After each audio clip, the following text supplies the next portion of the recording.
Hello mga boy idol, mga guys, to po no. Nasa home service po tayo ngayon dito sa Teresa Rizal.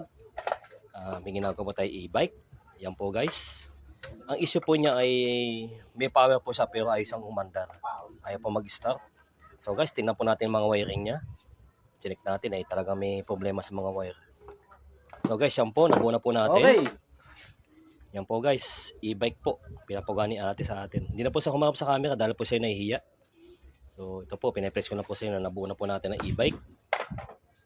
Yan po guys, napakaganda na po. At yan po yung gulong guys, umiikot na po siya. Check po natin, testing na po natin guys. Pakita ko po sa inyo na umiikot na yung gulong. Yan guys, napaikot na natin. So may mga gamit na po si ate sa kanyang pamamalengke. So guys, yan po. Natapos na po natin. Maraming po salamat sa pagsubaybay sa aking mga video. Follow and share. God bless us all. Thank you guys. Hanggang sa muli po.